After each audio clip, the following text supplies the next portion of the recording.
Welcome back to the Nashville 200 from Nashville, Tennessee.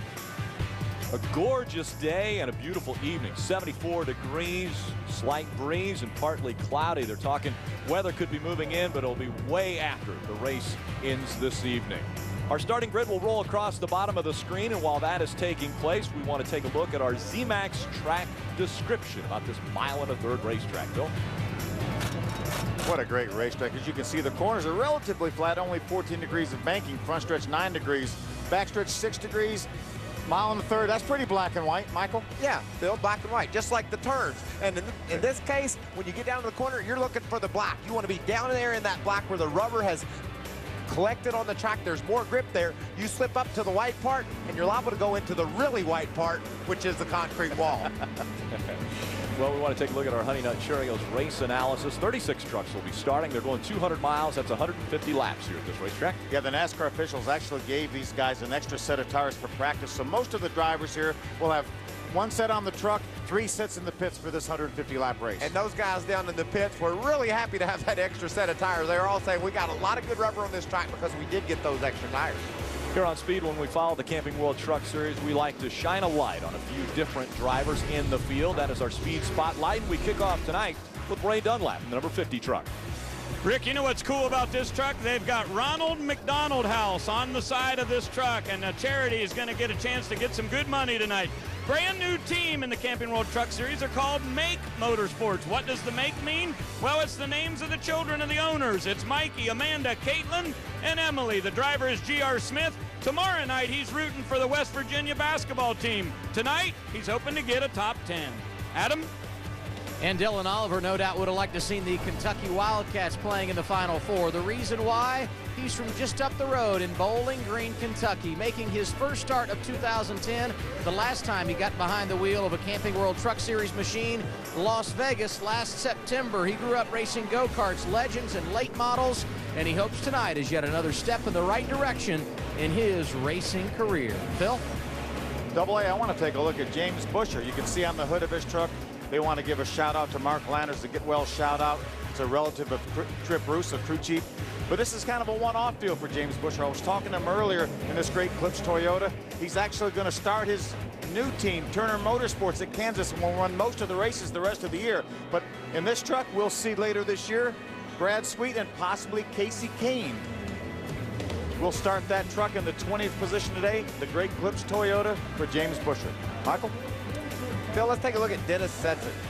Dennis is 50 years old. He started 288 of these Camping World Truck Series races. That's second all time. He's won 18 races. That's fourth all time.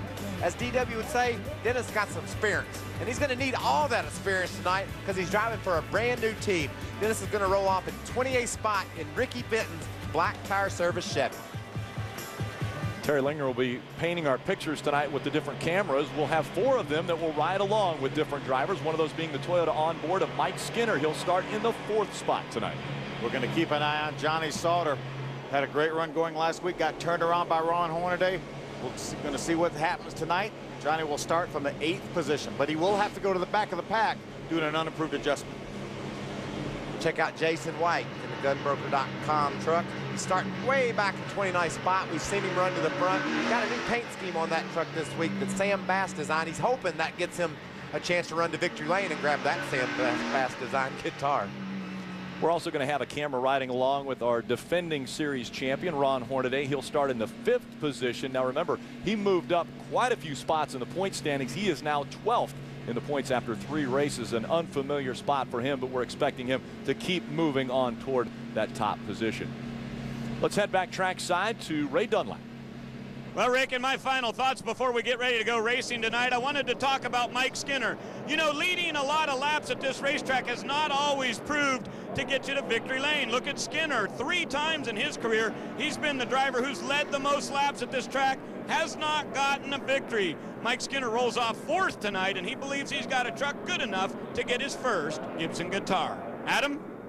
A year ago, Ray, we made Truck Series history. 2 different drivers able to win 5 consecutive races. Kevin Harvick and, Kyle Busch and Ron Hornaday. Harvick going for 5 in a row here tonight. And look at what he has been able to do in those 4 consecutive wins, starting up front in each And look at the laps led. 68% of the time he has been out in front of the field in those 4 victories. Driver number 2 starts 9th here this evening, looking to join Busch in Hornaday in no doubt elite company.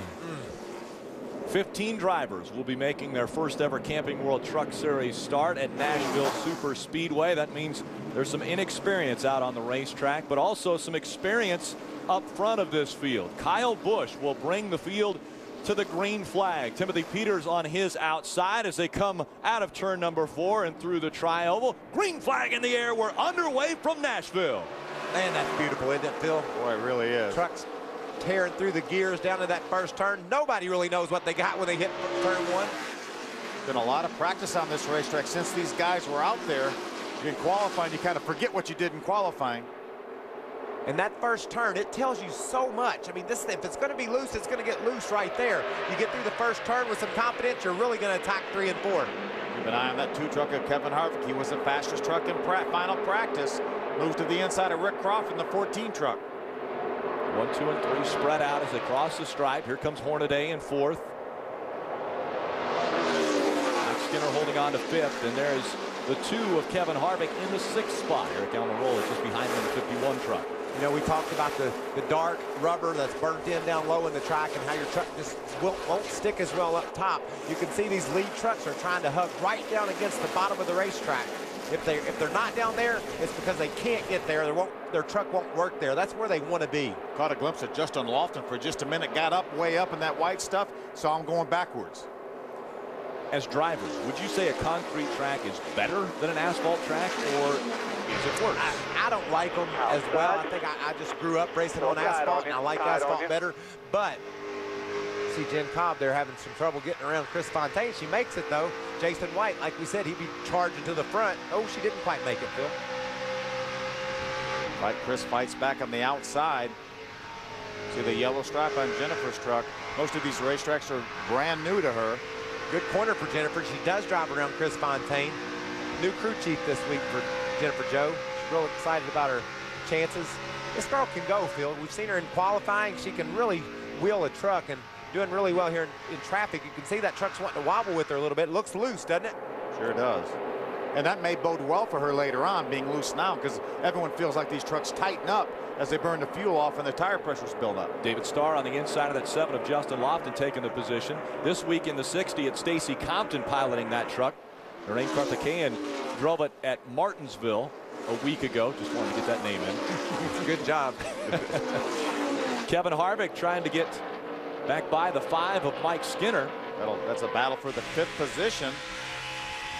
Kevin Harvick marching his way to the front. 4 laps completed, already up into the top 5. Whoa. Well, not necessarily. In practice, Kevin Harvick was dominant once again. We thought it was going to be the same way, but it looks like he's struggling just to get around Skinner right now for 5th. Well, remember, his truck in qualifying was very, very loose, and it was very, very loose in his mock qualifying run.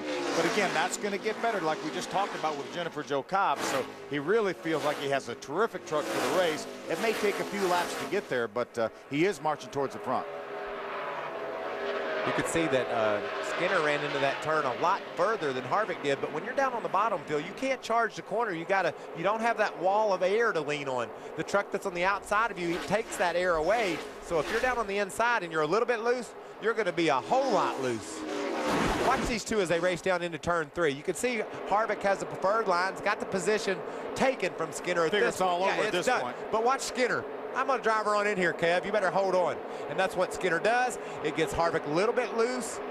That shows you can run high and low here, but it's faster to go low. And the experience of Kevin Harvick said if he'd have jumped back in the throttle to try to race with Skinner through the center of the corner, he may have got loose, maybe even spun out. That's where his experience comes in. And when we talked to Skinner before the race, he was afraid he was going to be a little bit tight. He said his truck pushed in qualifying. He qualified up near the front, but said it was tight, and that meant, like you said, Phil, Jennifer Joe was loose. She probably said, okay, good, it'll get better. If you're tight when it starts, it'll get worse. Kyle Busch out in front of the field by almost a second now. Here's a battle for 7th and 8th.